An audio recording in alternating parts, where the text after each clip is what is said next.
Thank you for tuning in to the Voice of the Victim podcast. We discuss a lot of sad and potentially triggering things on this show. We try to be as sensitive and cautious as possible, but if you are sensitive to things involving abuse and may be triggered, please think twice before listening to our show.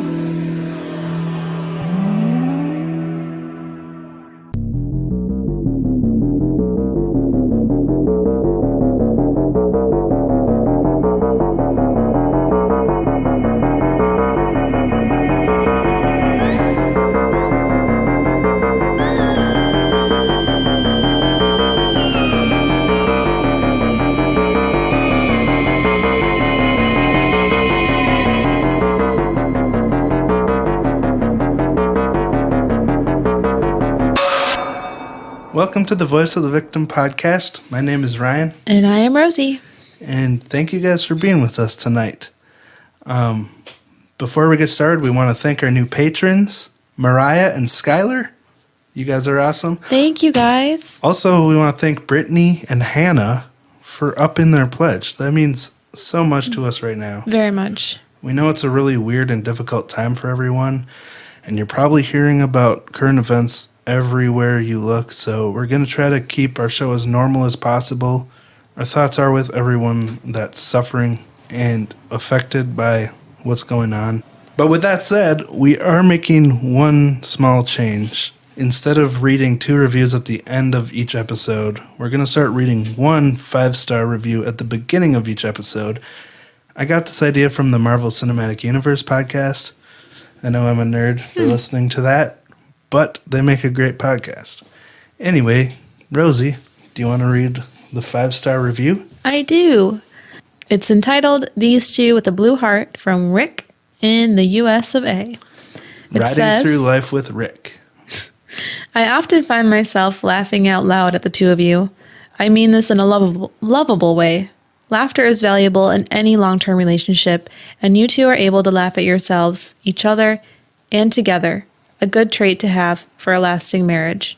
Your banter with each other is done in a loving and safe way. Some of your pronunciations make me cringe, but it is totally relatable. I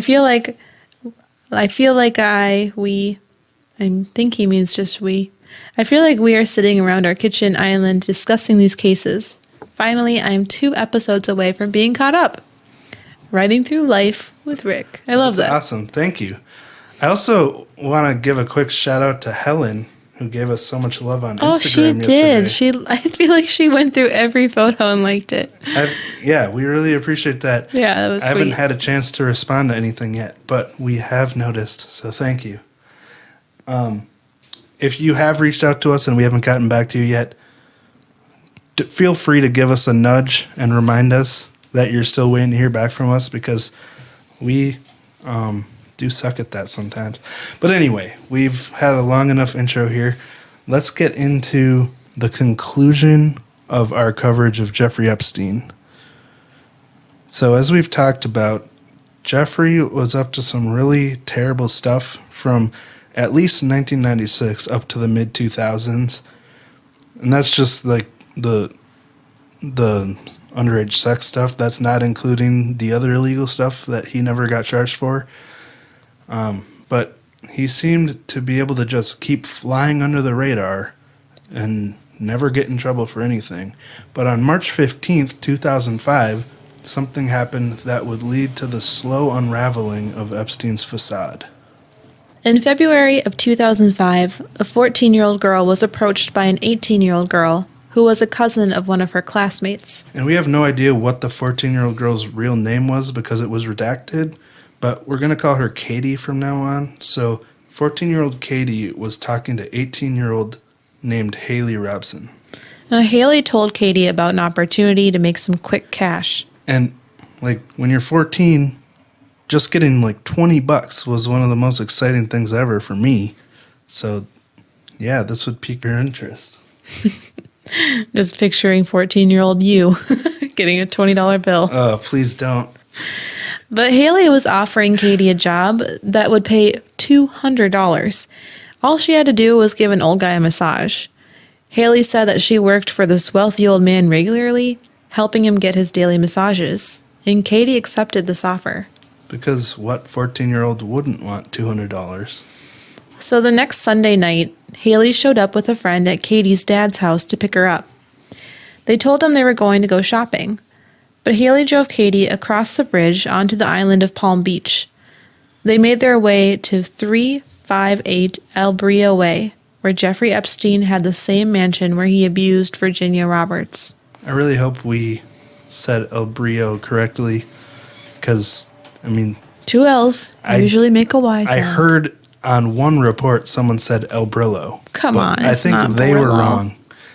There's always different reporters pronouncing things differently, and it makes it really hard to get the right pronunciation sometimes. I think we're fine. Katie walked into the mansion and was introduced to Epstein's assistant, a girl named Sarah Kellen.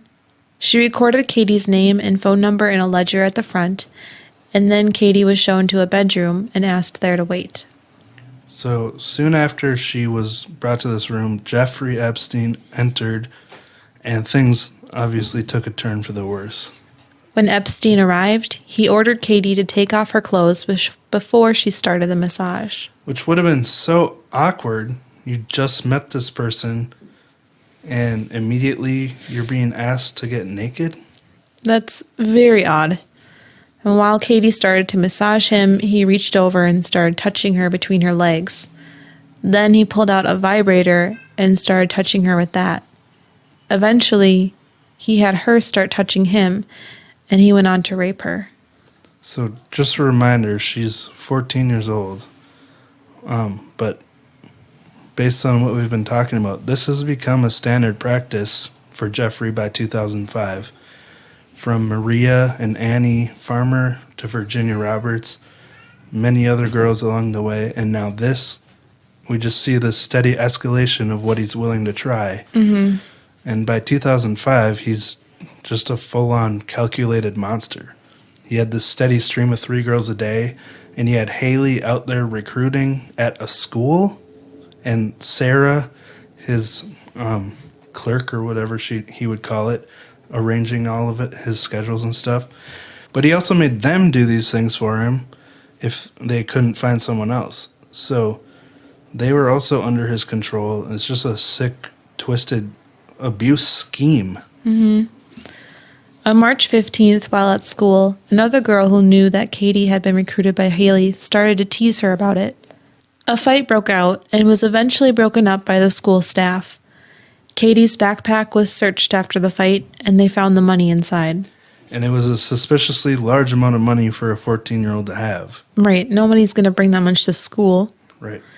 The school notified Katie's parents, and eventually they were able to pull the truth out of her. The parents called the police on March 15th and reported what she had told them.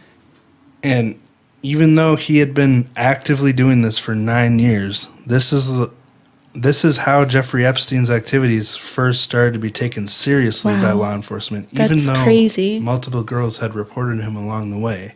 It's the first time someone took it seriously. The next month in April, they started doing trash pulls at Epstein's house in Palm Beach, and they found evidence that would corroborate what Katie had told them.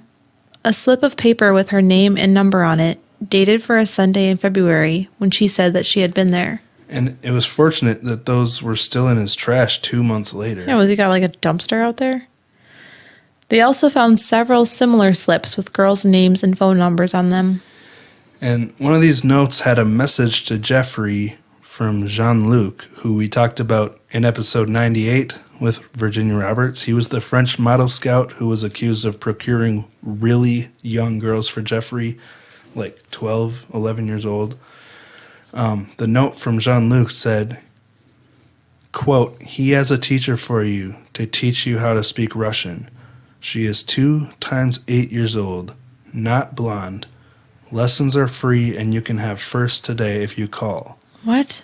What does that mean? Right? It's so weird that whoever took this call and recorded the message is writing in this weird code.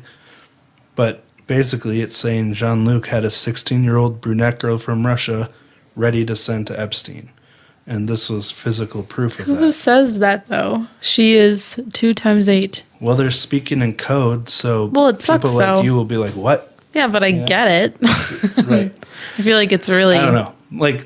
Yeah, it's dumb code. Yeah. But still. By October, the police had interviewed many people surrounding the situation, including other girls and even butlers who had worked for Epstein. They verified that Epstein had a steady flow of girls coming in and out of his home on El Brillo Way. And it's interesting, while they were doing these interviews, one of the girls was just starting her interview when she got a call from one of Epstein's assistants, possibly to make an appointment or something, or else maybe intimidation. Who knows? But on October 20th, police were able to collect enough evidence for probable cause, and they got a warrant to search his Palm Beach home. When they arrived, all computers that had been in the home were removed. So this is really sketchy that all the computers are missing. Reminds me of the Jason Corbett case we talked about in episode 93. But they still found some weird stuff, like a makeshift dental chair that was in his bathroom. Like, what's up with weird. that? Why would he need that? And of course, there was a lot of nude artwork on the walls, and also photos of girls posing in seductive ways. But the oddest thing to me was what looks like a plastic mannequin, but the legs are broken off just above the knee, and the top is broken off around the mid-torso. So it's just like the thighs and butt of a mannequin. It's creepy. By the time they concluded this investigation in 2006, they had testimony from around 40 different people with very similar stories about Epstein. Their average age was between 13 and 16 years old. But while they were conducting the investigation, the investigators started to notice that they were being stalked and followed. They suspect that Epstein was launching a counterattack, trying to dig up dirt on the investigators and the victims, and intimidate them to stay silent. Yeah, one of the investigators was like, if you're a investigator, you know how to tell if you're being stalked. So he was like, he noticed people following him. Very interesting. But in the past, we talked about the threats. You know, who knows how many victims were threatened into silence during this time. But despite all of this, in May of 2006, police finally charged Epstein with multiple counts of unlawful sex acts with a minor. The Palm Beach state attorney turned the case over to a grand jury, feeling like he had a slam dunk of a case against Jeffrey Epstein. Yeah, so you'd think, great, they got him. This was back in 2006. Like, after all the underage girls he's violated, he should have a long prison sentence, if not life in prison. Epstein came to a trial armed with the best lawyers money could buy, and several of them. Epstein asked Alan Dershowitz to coordinate the defense. Remember, he was the man who was accused by Virginia Roberts, which we talked about back in episode 98. In June 2006, the grand jury heard only from one of the accusers and somehow returned an indictment for one count of solicitation and prostitution. So, how does that happen? It went from unlawful sex acts with a minor, which is a huge deal. Like, the minor factor in there, that's what makes it, a terrible crime. And it went from that to solicitation of prostitution. The problem with that is it ignores the fact that many of these girls were minors. The whole minor aspect is huge. But based on this charge, the grand jury is saying that these child victims were just like any other adult women that were willingly selling their bodies. They're literally putting the label of prostitute onto these underage children and ignoring the fact that they were manipulated into this position using, control, abuse of power, and this is more than just solicitation of prostitution. I think you said that really good. After all the work the Palm Beach Police Department had done to build this case, they were not happy with this charge. So the police chief got in touch with the FBI to start an investigation called Operation Leap Year, which listed the possible crime as child prostitution. Well, good. By November, the FBI was interviewing several possible victims from all over the country.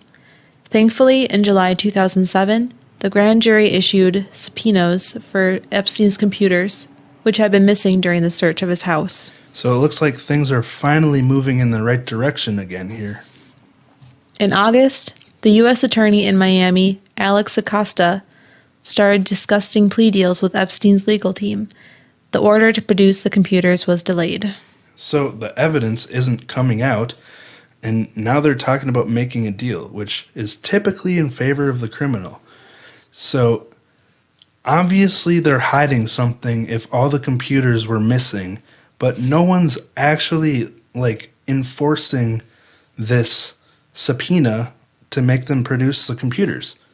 So it's so frustrating. In October of 2007, Acosta met with Epstein's lawyer Jay Lefkowitz, one of his lawyers, at the West Palm Beach Marriott on Okeechobee Boulevard to discuss a non-prosecution deal. Basically a deal where Epstein would not have to face trial.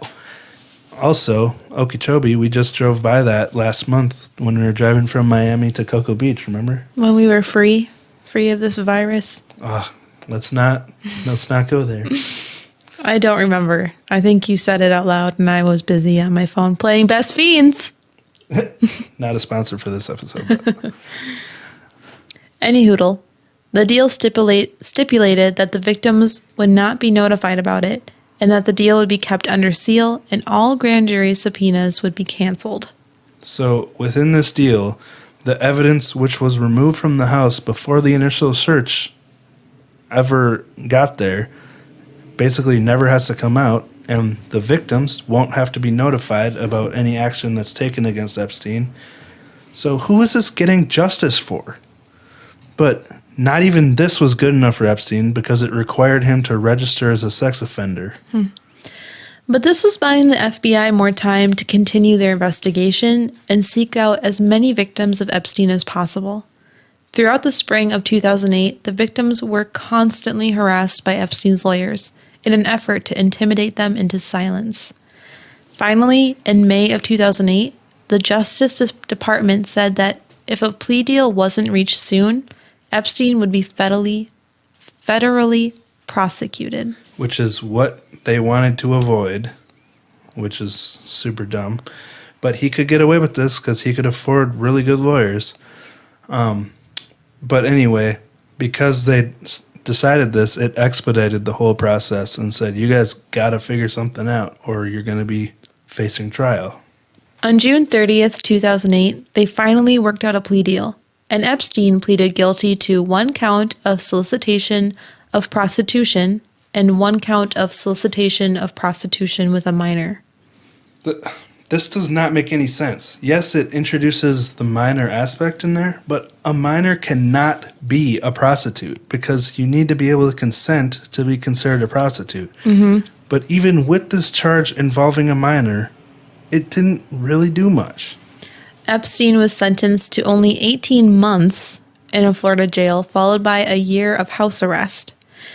He was to register as a sex offender in Florida twice a year. But again, the victims had no idea this plea deal was happening. They weren't notified, and they didn't find out until July of 2008. And this jail that he was at was just in downtown West Palm Beach, so literally right across the bridge from his home. As soon as they could, they filed an emergency petition to force federal prosecutors to comply with the Federal Crime Victims' Rights Act, which mandates that victims need to be notified about plea deals and have a right to appear at sentencing hearings. Which they obviously didn't comply with, but unfortunately it was too late because the sentencing had already happened, it had already been processed.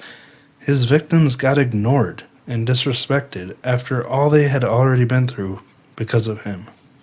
The victims attempted to have his plea agreement unsealed, but they fought back, and this led to a court battle to be able to learn the terms of the plea bargain, which lasted a whole year. Yeah, so they were basically fighting to be able to know what the terms of his plea were. So stupid. His bargain.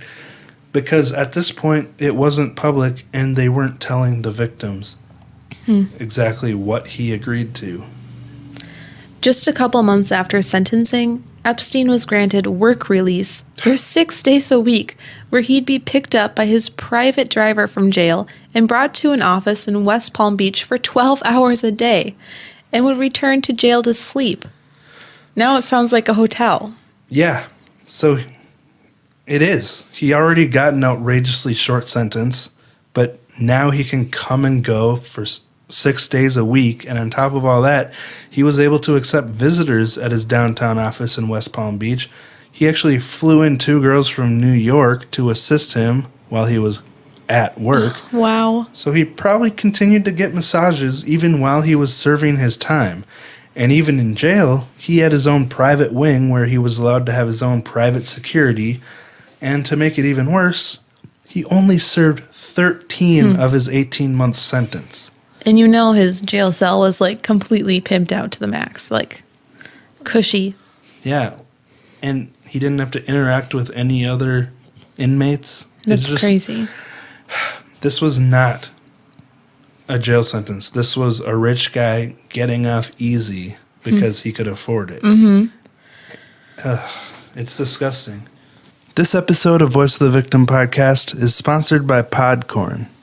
And we're just a couple of inexperienced kids making a podcast about something we really care about, and we never really knew if we'd be able to figure out how to get sponsors. But thankfully, the awesome people over at Podcorn have helped us out with that. As podcasters, we have a message we really care about that we want to get out there, but it takes a lot of work and time. Sponsors help us dedicate more time to working on the podcast so we can do the best we possibly can sharing these stories. It's really helped me personally as I've been making these changes in my life, cutting back on other work to focus more on the podcast. Podcorn is really simple and easy to use. It's a marketplace that connects podcasters directly to amazing sponsorship opportunities like host-read ads, interview segments, reviews, discussions, and more. I love how easily we can learn about a business and whether it would be a good fit, and then send them a proposal for a specific date. It's super easy. There's no middleman, so podcasters can choose what their specific rate is while also making better quality ads because we can directly collaborate with the sponsors. I prefer when ad breaks don't change the tone of the episode, and that's why I love being able to get in touch with the brands themselves and make host-read ads. You don't need to give up creative control or the rights to your podcast to use Podcorn, and the people that work there are always willing to help and work with you to make the process painless.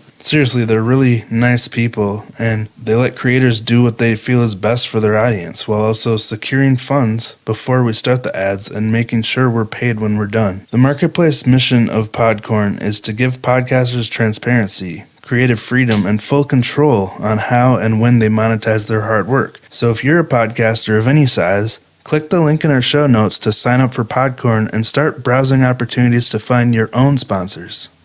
Now back to the show. A detail of the plea deal that came out later is that he was able to get full immunity from future charges against himself and any of his co-conspirators. Conspirators. But, why would he need this? Conspirators. There's obviously more to hide if he asks for full immunity from future charges. Right.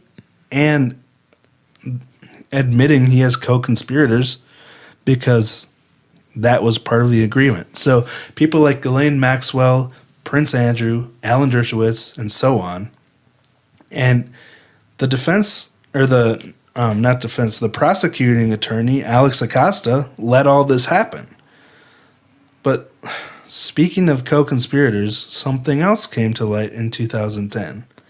Yes, flight logs were found for Jeffrey's plane, which is commonly called the Lolita Express. Yeah, so I'm just going to rattle off some notable names and dates of people who were recorded on the flight logs of the Lolita Express.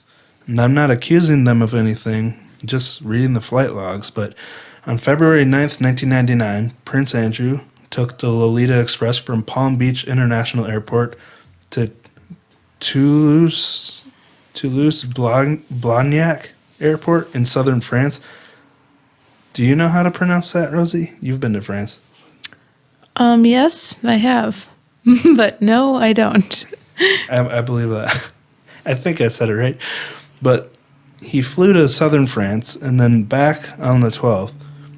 And makes me wonder where Jean-Luc Brunel was at this time, because he was Epstein's hookup in France. But then in 2002, from February to July, Bill Clinton took the Lolita Express several times. And then in November, he took it again with Kevin Spacey and Chris Tucker. Bill Gates and Walter Cronkite were also passengers on this plane. And, of course, we can't forget Alan Dershowitz, who was accused by Virginia Roberts and also coordinated Epstein's defense in 2006, which got him a really light sentence and possibly secured immunity for himself while making this defense. So, again, I'm not accusing anyone of anything, but other victims have accused these people of stuff. And other victims have talked about sex parties on this plane. So this is where the conspiracy theory comes from. You know, all these co-conspirators. The conspiracy theory that Epstein didn't kill himself. We'll talk a little bit more about that later. But the theories say that the sweetheart plea deal he got was arranged from the top levels of government. And we know Epstein was connected to many powerful people. And the theory says that they wanted to squash this and make it as little collateral damage as possible. So we don't know. We're just a couple of dumb kids reading stuff on the internet. But this is definitely a theory, and I'd say it has a little bit of merit. After the plea deal, the only option victims had left was to try to sue Epstein for the damage he caused them. In one deposition to Epstein, a lawyer for one of the victims began a line of questioning that got straight to the point. He asked, "Is it true, sir, that you have what could be described as an egg-shaped penis?" And you can see this on YouTube. After the question, Epstein casually scratched his neck and looked over at his attorney. Then the victim's attorney was warned that if this type of questioning continued, they'd adjourn the deposition. And they said it was because this attorney was trying to embarrass Epstein. But it's like, if this lawyer is representing an underage victim and what he's saying is true, like, why would this girl know what Epstein's penis looks like? You'd think it's a valid question for this type of situation with these types of accusations. Right. It's not like it was just random and out of the blue. Right. Like, where else are you going to ask these questions? The attorney tried to rephrase the question in a more respectful way, making it clear that it was the words of the victim in a police affidavit.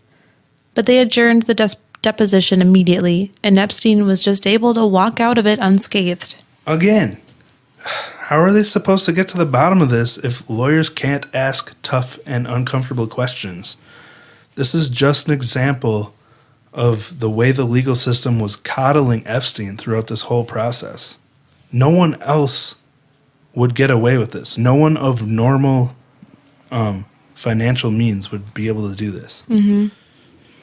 Courtney Wild was one of Epstein's victims who took action to try to get the details of the plea bargain released to the victims. She fought hard just to know the terms. Then after she found them out, she fought to get them overturned. Because how unfair is it that no future charges could be brought when he's hurt so many people and got off so easy? It took 11 years for her to finally win this case. And in early 2019, it was finally ruled that the way the case was handled in 2008 was illegal. But somehow, even after this, the protection of Epstein's co-conspirators held up. So again, Courtney is trying to appeal that. And it's got to be so stressful for her to have to keep fighting this legal nightmare for over a decade. And to finally get a ruling in your favor, but still not get all of it ruled in your favor. They're still protecting the other abusers. And I just got to say, I'm sure a lot of the fact that Jeffrey Epstein was arrested again in 2019 is thanks to Courtney's work here, trying to appeal this and finally getting it overturned. But Rosie, can you read Courtney's quote from the 60 Minutes Australia documentary? I think she put it really well, why she continued to fight, and still is. She says, Justice needs to be served. People need to be held accountable. It's not okay to sexually abuse anybody. So for the past 11 years, I've just been fighting to get that message across. That it doesn't matter who you are or if you have money or not, no one deserves to be treated that way. Yeah, and it's so true. If this was any normal sex offender, they would have done so much more time. Like, his charges could have led to 45 years. And that's just these light charges they worked out. That's not even charging him with what he really did. And there would be no protections in place for co-conspirators for anyone else. How is that even a thing? Like, has it ever been okay to protect criminals? This whole situation is so wacky, and this is why there's so much conspiracy theory discussion around Epstein's death. There are a lot of powerful people being accused, and a lot of powerful people that could go down if the allegations are true. So if we don't release an episode next week, and we disappear for some reason, you know why. But we'll get to that in a bit. But first, let's talk about Epstein's release.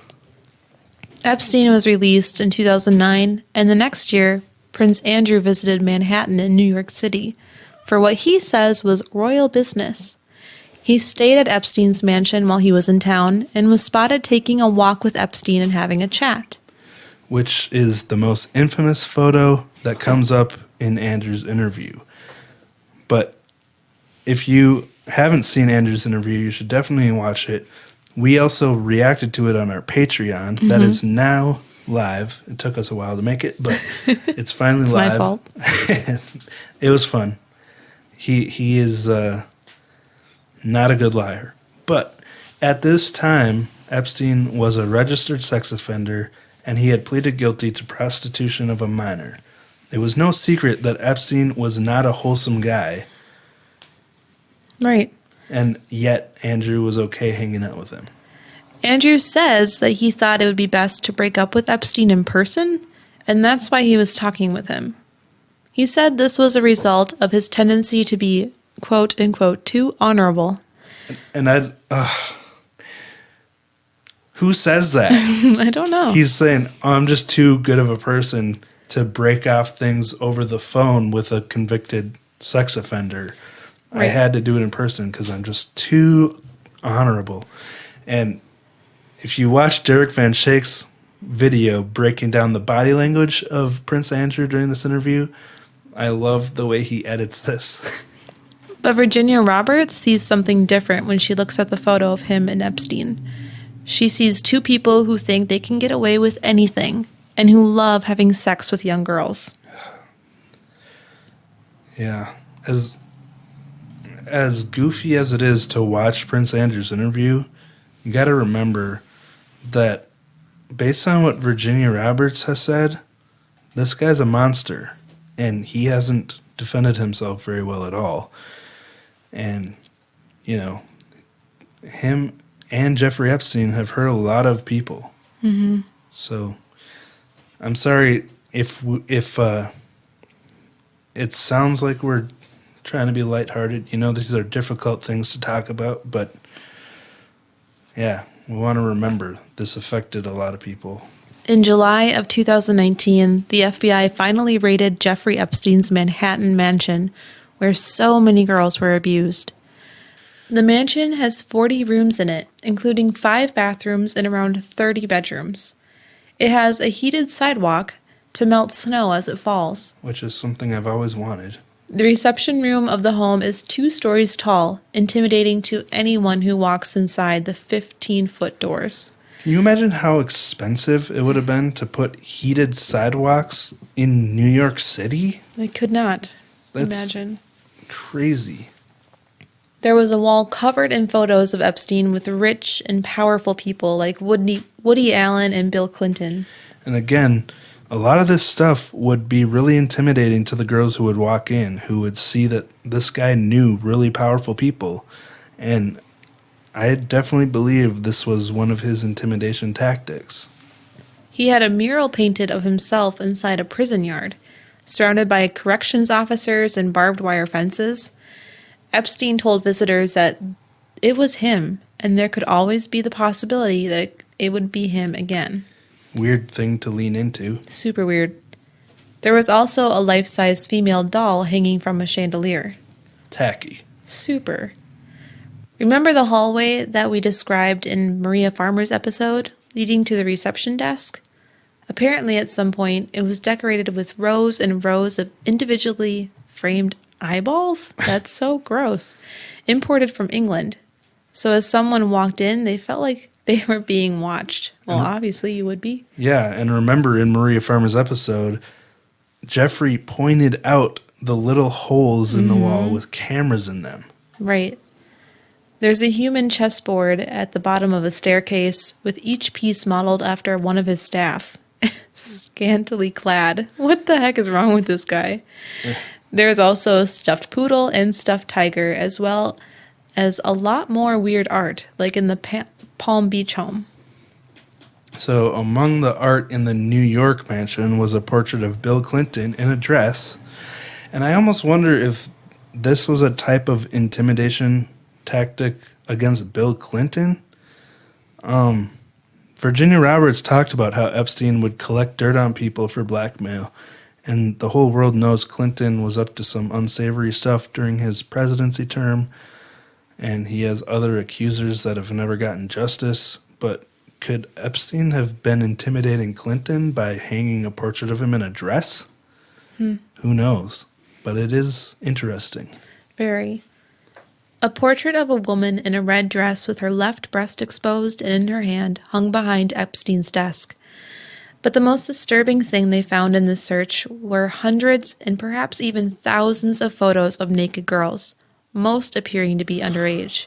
Remember how Maria had brought those pictures of her sisters, the nude photos, and they disappeared while she was staying with Epstein? Yes. And Epstein also, a lot of the accusers said that he made them pose naked for pictures that he would take. So he was just making this collection of naked photos of children. Right. So these photos corroborate a lot of the accusations against Epstein. This is a huge find. Many girls said that he made them get naked, and then he took photos of them and would go on to sexually assault them. So there's more than enough proof that many of these accusations against Epstein were true. And now, as you all probably know, Epstein was arrested on July 7th, 2019, just last year. But on July 23rd, at 1:23 a.m., he attempted suicide. This attempt was caught on surveillance, but that footage somehow was lost because the Metropolitan Correctional Center officials accidentally saved the footage of that time from the wrong floor. That's odd, but mistakes happen every once in a while. So odd, though. I don't know. Well, just wait. It gets even odder. Odder?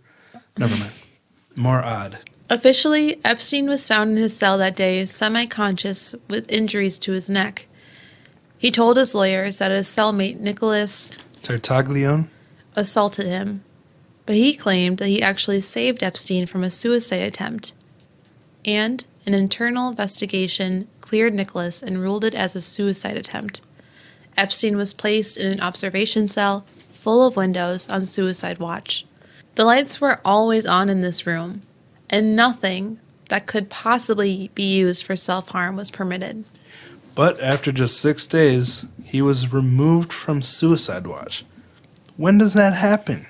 There are hundreds of victims that need justice, and this guy has already tried to off himself. Why would you take him off of suicide watch after 6 days? Because he has the money, right? Interesting. Or other co-conspirators have the money. True. Who knows? He was moved to a special unit where he was to have a cellmate and be checked on every 30 minutes.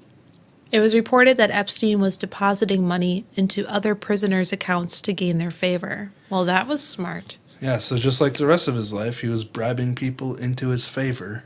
On August 8th, 2019, Jeffrey Epstein updated and signed his will. gifting all of his assets to a trust he called the 1953 Trust, because that's the year he was born. The next day, Epstein's cellmate was transferred and no replacement was brought in. Later that evening, Epstein met with his lawyers again. They remember him being upbeat, and at 7:49 p.m., he was escorted back to his cell. Later that night, CCTV footage showed that 2 guards on duty failed to perform their 10 p.m. check on him, and at 10:30, they briefly checked on him. The 2 guards assigned to perform the routine checks on Epstein were Tova Noel and Michael Thomas, but they had fallen asleep at their desk for 3 hours that night, and later they falsified those records. Yikes. Yeah, so there's a coincidence. The guards just happened to not be doing their jobs, but again, everyone makes mistakes. There was another coincidence, though, the same night. 2 separate cameras which were facing Epstein's cell both decided to malfunction during this exact same time while the guards were sleeping. So there's 2 odd coincidences. Yeah, and that's then odd. Don't forget about the other footage that was accidentally not saved correctly. At 6:30 a.m. on August 10th, the guards were distributing breakfast when they found Epstein in his cell in a kneeling position with a strip of bedsheet wrapped around his neck and tied to the top of his bunk.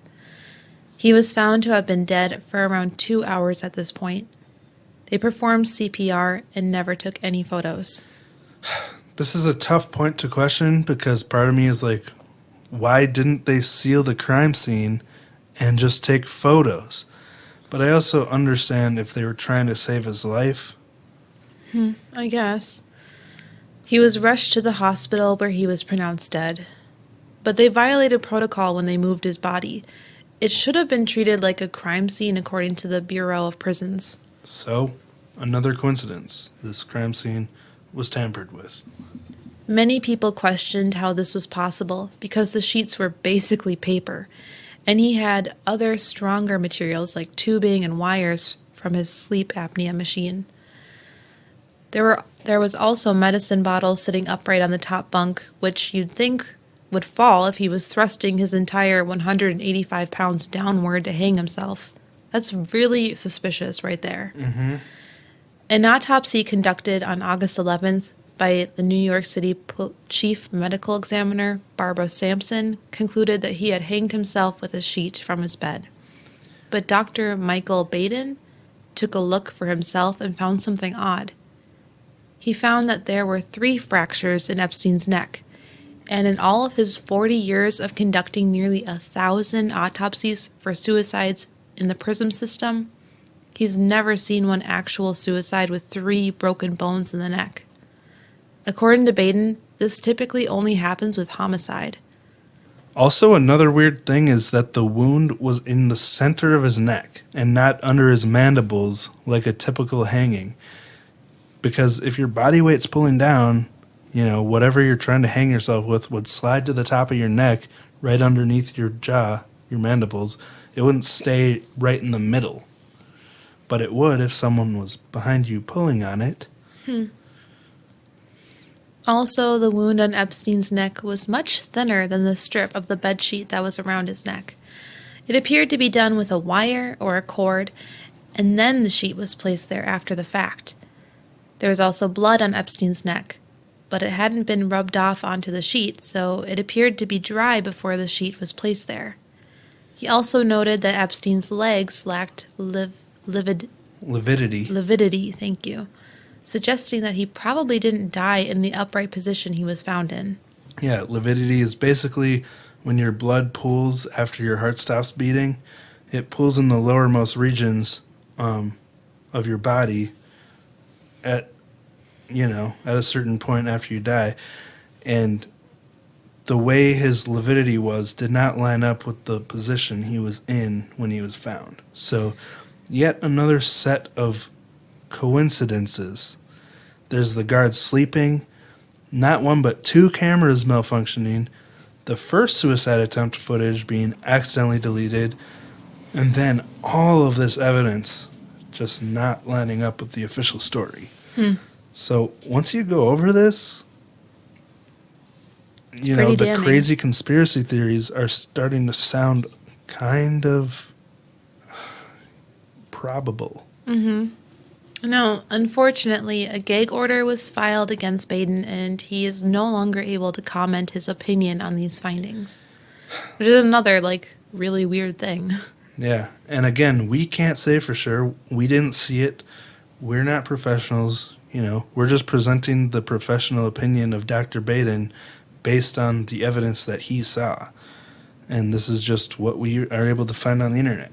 But with all these powerful people Epstein had dirt on, it's not inconceivable to me that this could have been a murder. And I think, late 2019 meme culture would agree. But now we're going to go through the remaining victims of Epstein. Out of the 23 that finally had their voices heard after his death, many years too late. So we're going to go through what they had said during that hearing. On August 27th, 2019, just over 2 weeks after Epstein's death, 23 women were finally allowed to speak in court before the charges against him were dismissed following his death. And what a frustratingly bittersweet moment this had to be for these women, because some of them have waited multiple decades to be heard, and now they won't be able to get the justice they deserve. Just to watch the power be taken away from this man, the way he took their power away from them, would have been not fair, but a lot better than what happened. But there's still hope. They're still hoping to be able to seek justice against the other people who helped and benefited from Epstein.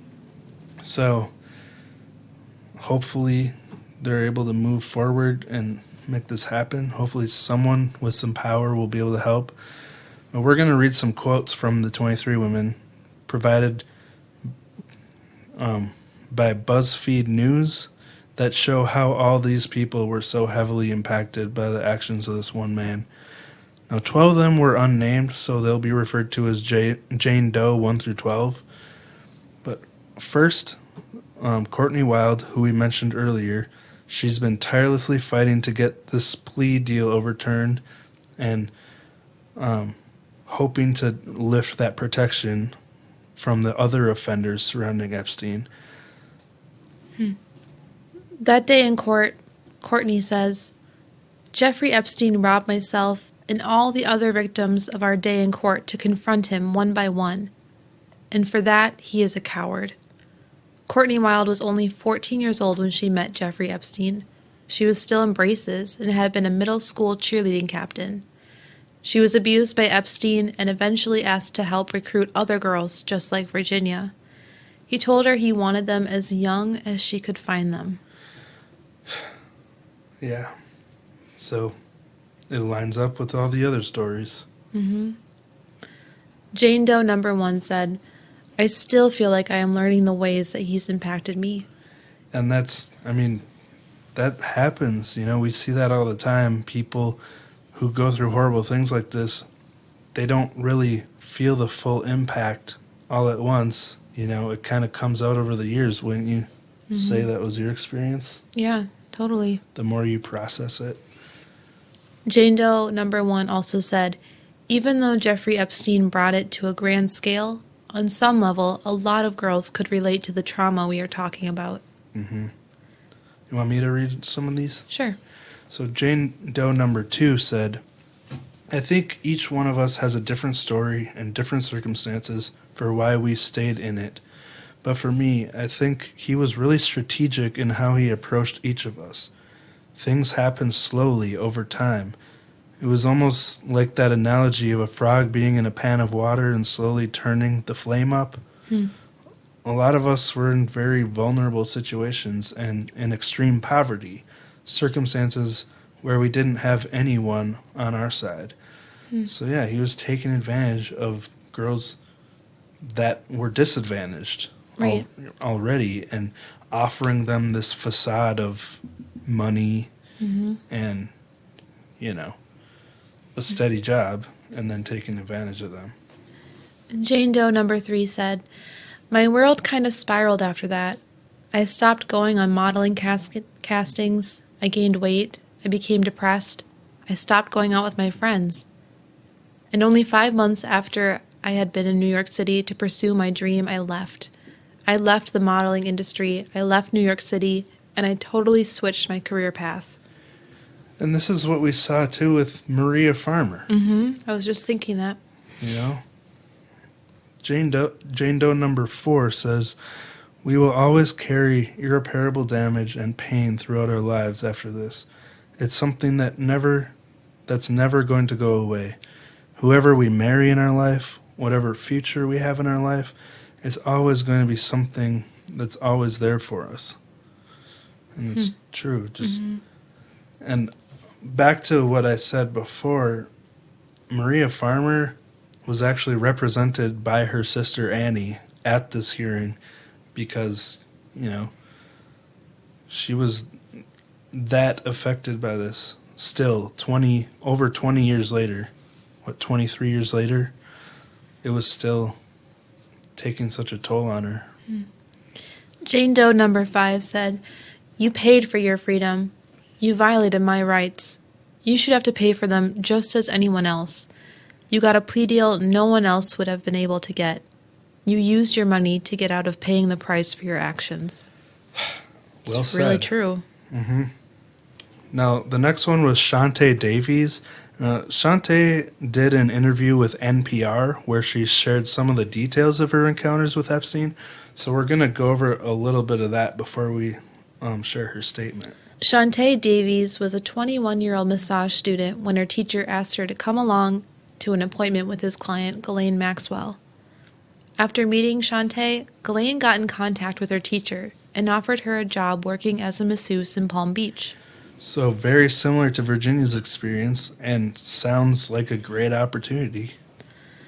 Like Virginia, she still felt inexperienced, and her first reaction was to pass on the job. But the massage teacher told her that Ghislaine was a very wealthy and prominent socialite who was a regular client of his, and it would be a great opportunity.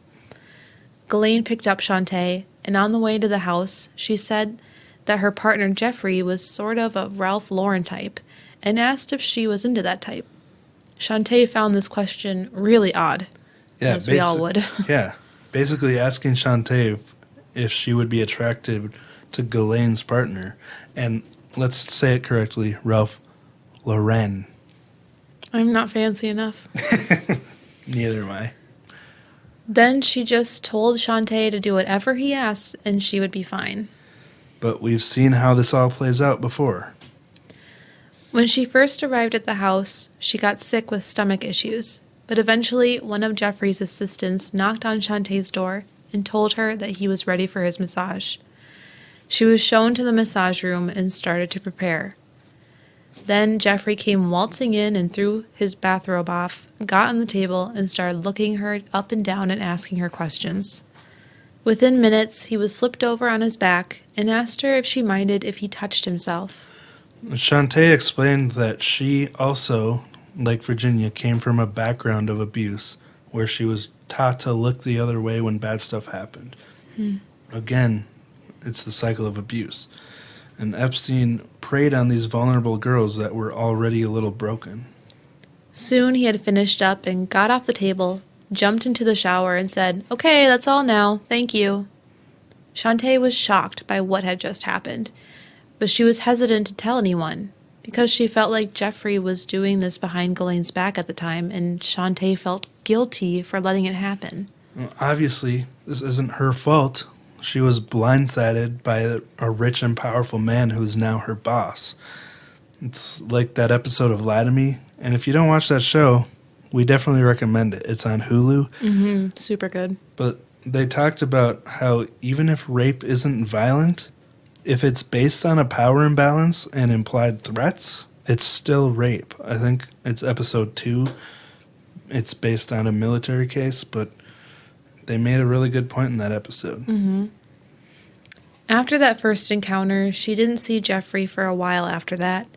Ghislaine sent her home to LA and came and visited her a few times for her own massages. Now, this whole time, she thought Ghislaine had no idea about what was happening and felt loyalty to her, because not knowing the full scope, she pitied Ghislaine. She was eventually asked to come work on Epstein's private island called Little St. James. Shortly after she arrived, she was raped by Epstein during a massage. He raped her a few times over the 3 years that she worked for him. Yeah, she actually released a bunch of photos that she had taken on the island, but earlier we mentioned Bill Clinton was on the Lolita Express, and Chauntae has a picture with him, but she says that he was a complete gentleman to her, so that's good to know. But we're going to read a direct quote from Chauntae from after the NPR interviewer asked her why she decided to come forward. She said, "So ultimately, it ended up ruining my life in every capacity. It's affected my health, my family, my emotional and mental well-being, and ultimately, even jobs. You know, I've been offered all these amazing jobs of a lifetime that I fought really hard to get and I beat other candidates for. And each time the job would be offered to me, it would then be retracted because of my connection to Jeffrey Epstein. Really? So that's what led me to finally come forward, because I had just reached a point where I was like, you know, this man was out buying second islands and second airplanes just to show off while I was struggling to feed myself and couldn't even get myself a good job because of him, you know?" That's so sad that she was denied jobs because she was connected to him, Yeah. even though he abused her.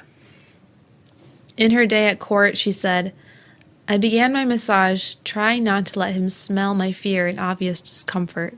But before I knew what was happening, he grabbed onto my wrist and tugged me towards the bed. I tried to pull away, but he was unbuttoning my shorts and pulling my body onto his already half-naked body faster than I could think. I was searching for words, but all I could say was, 'No, please, stop.' But that just seemed to excite him more." Yeah. So, Chauntae she was really affected by this, and we appreciate her sharing her experience there. But this next one is from Anushka Georgiou. She said, "Something I think is very important to communicate is that loss of innocence, trust, and joy that is not recoverable." Now, personally, I don't think loss of innocence is a real thing. Like, you don't lose your innocence when someone abuses you. But people will, because of the stigma, make you feel like you have, people that don't understand what it means to be abused. But, I mean, you've experienced that yourself, haven't you, Rosie? Yeah. People around you that don't really understand Oh, how yeah. you were manipulated into that situation. Definitely. 100%. And they always put part of the blame on you. So that's really sad. But she continues, "The abuse spanning several years was devaluing beyond measure, and it affected my ability to form and maintain healthy relationships, both in my work and my personal life. He could not begin to fathom what he took from us." And there's so many people that he did this to. Such a huge scope. The next one is from Michelle Licata. All right. Michelle says, "What happened to me occurred many years ago when I was in high school, but it still affects my life. I was told then that Jeffrey Epstein was going to be held accountable, but he was not. In fact, the government worked out a secret deal and didn't tell me about it. The fact that I mattered this time and the other victims mattered is what counts." Yeah, she was around when the initial charges came out in 2006, and she was one of the victims that was not notified about the plea deal.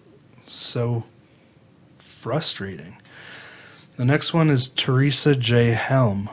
She says, "That experience for the last 17 years has been a dark corner in my story. So I'm here today because it is time to bring light to that darkness, and it's time to replace that darkness with light." It's poetic. Mm-hmm. It's beautiful. The next one, will you say the name for me? Virginia Roberts Giuffre. Giuffre. And of course, that's who we talked about in episode 98. Yes, you're right. "He will not have his day in court, but the reckoning of accountability has begun. supported by the voices of these brave and beautiful women in this courtroom today. The reckoning must not end, it must continue. He did not act alone, and we, the victims, know that. Virginia kind of reminds me of Elizabeth Smart. You know, like she's just a warrior for the victims. And, you know, she's just got that strong, confident vibe about her. Now, the next one is Sarah Ransom. She said, I would like to acknowledge and extend my gratitude to the prosecutors from the Southern District of New York for pursuing justice on behalf of the victims. Please, please finish what you have started. We, the victims, are still here, prepared to tell the truth, and we all know he did not act alone. We are survivors, and the pursuit of justice should not abate. So, yeah, they're still pushing to try to get justice for this. Annie Farmer, who was speaking on behalf of her sister Maria Farmer, said, Jeffrey Epstein and Ghislaine Maxwell not only assaulted her, but as we're hearing from so many of these brave women here today, they stole her dreams and her livelihood. She risked her safety in 1996, so many years ago, to report them, to no avail. And it is heartbreaking to her and to me that all this destruction has been wrought since that time. I mean, can you imagine reporting something, if you were victimized by someone and you reported it and they ignored you? That is so frustrating. It's so messed up. And, I mean, Annie came to this trial to speak on behalf of Maria, but Annie was also abused by him. If you go back and listen to episode 96. I think so, yeah. Yeah. We actually put an addendum onto that episode after we released it with the rest of Annie's story. So if you listened to it when we first released it, you might not have heard Annie's part of it. But this next one is from Marika Chartouni. She said, she told me he went to Cooper Union. He was a mathematical genius. That he had favorite girls that he would like to take to Chanel for 15-minute all-you-can-buy shopping trips. She told me that his right-hand person had connections to the arts and the fashion world, and she could help me. I'm guessing she's talking about Ghislaine Maxwell here. But making all these promises of this luxurious lifestyle that would be provided to these girls, and that they'd get great jobs in the fashion world or the arts, you know, that's manipulation. The next one's from Jennifer Arose, who was 14 years old when she got involved with Epstein. She said, he robbed me of my dreams. He robbed me of my chance to pursue a career I always adored. He stole my chance at really feeling love because I was so scared to trust anyone for so many years that I had such severe anxiety. I didn't want to leave my house, let alone my bed.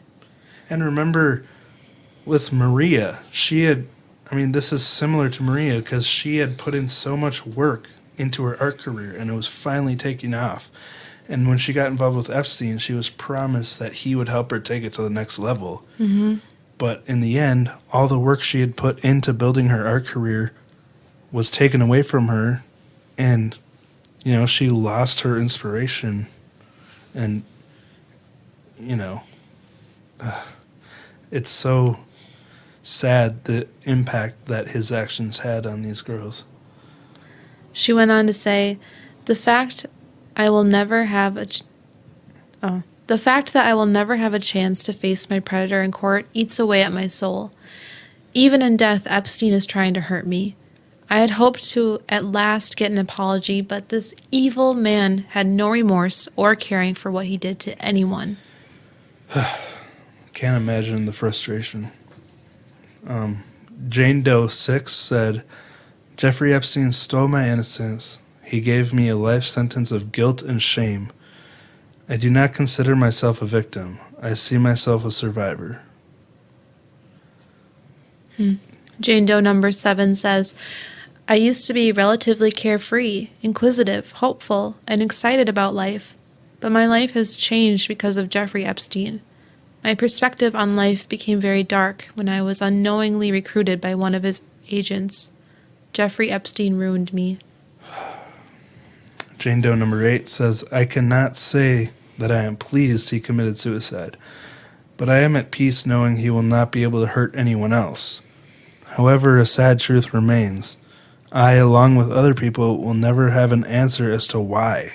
I will never have an apology for the wrongdoing, and most importantly, Epstein will not be justly sentenced for his crimes. Tiala Davies says, I was going to start this statement by saying that I was a victim of Jeffrey Epstein, but that's not the case. I'm still a victim of Jeffrey Epstein. I'm still a victim because the fear of not being heard stopped me from telling my story for so many years. I'm still a victim because I am fearful for my daughters and everyone's daughters.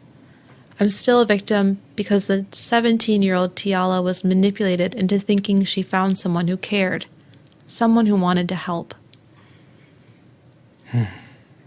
That's deep. Yeah. Jane Doe number 9 said, when I was 15 years old, I flew on Jeffrey Epstein's plane to Zorro Ranch, where I was sexually molested by him for many hours. This is similar to Annie Farmer's story. She says, what I remember most vividly was him explaining to me how beneficial the experience was for me and how much he was helping me to grow. Disgusting. See, he always made it seem like he was doing them a favor. Right. She says, I remember feeling so small and powerless, especially after he positioned me by laying me on his floor so that I was confronted by all the framed photographs on his dresser of him smiling with wealthy celebrities and politicians. Yuck. Gross. Intimidation. This guy's such a monster, and he knew what he was doing.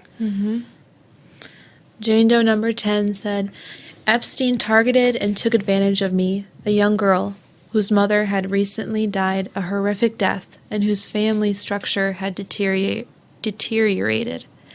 His actions placed me, a young girl, into a downward spiral to the point where I purchased a gun and drove myself to an isolated place to end my suffering.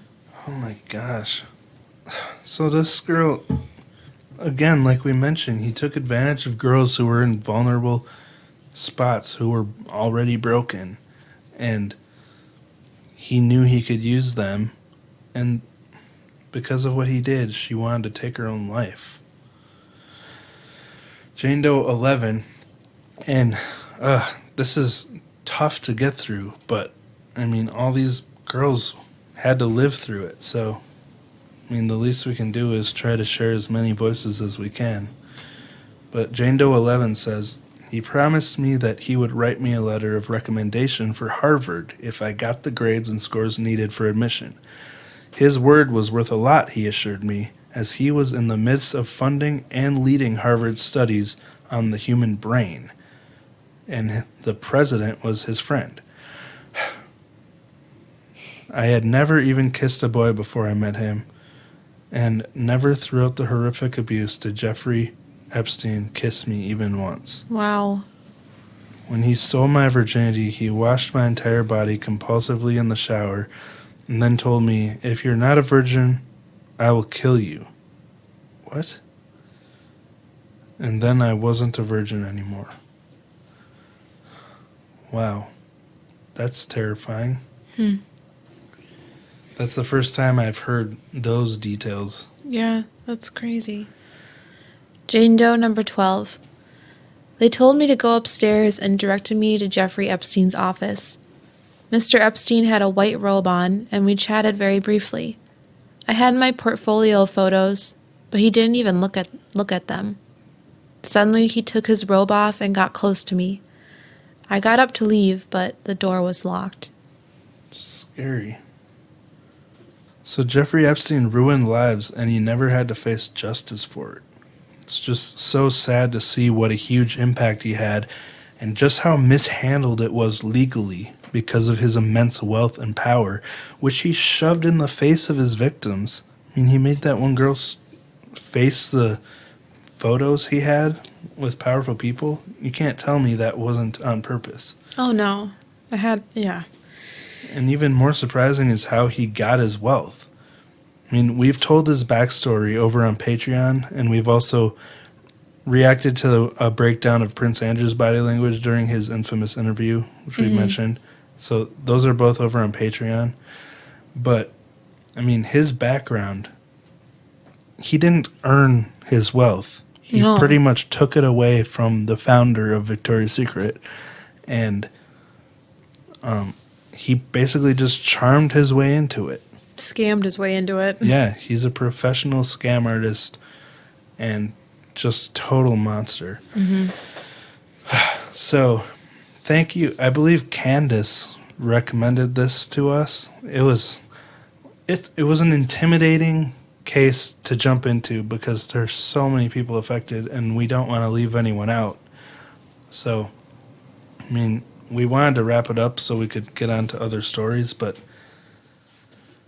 I mean, this had to be a long episode because we wanted to finish telling it the best we can. So, yeah. Thank you for suggesting that again, Candace. We appreciate it. Yeah, that's a big story. You could have a whole podcast just about this story. I know. Well, there are whole podcasts out there, you know. But, whew. All right. Well, we can finally wash our hands of Epstein's nonsense. For 20 seconds? Yeah. Yeah, wash your hands for 20 seconds. And we mentioned this in our video we did over on Patreon last week with Prince Andrew, but we want to mention it here too. Go look up the video about how soap destroys the coronavirus or COVID-19 because it's really interesting to see how soap works and why you wash your hands for 20 seconds. So, anyway, go check that out. Stay healthy. Take care of yourselves. Please don't infect anyone. You know, be smart. We're all in this together. We're all trying to do our best. You know, it's going to be rough. It's really rough to be isolated and be stuck at home. Even though we both still work. Well, yeah, we do, but a lot of people don't. A lot of people can't. Right. And a lot of people are sick. You just told me before we started recording that the U.S. just broke the record for the most cases in one country. It did. So, not good. That's terrifying. And crazy because the U.S. was able to learn from all these other countries that were infected first. Yeah, there's a lot of dummies that live here, though. Yeah, but I also think some countries aren't reporting all their numbers. True. But who knows? I hope that everyone listening to this is still healthy. And, you know, if you are going through a rough experience, feel free to reach out to us and let us know. But anyway, I think that's about it. This has been a long episode, so we're going to wrap it up. Because I was so bad at talking. Well, it's all right. You've had a long day. Thank you. So, but, all right. Thank you guys so much for listening, and we'll talk to you next week. Bye.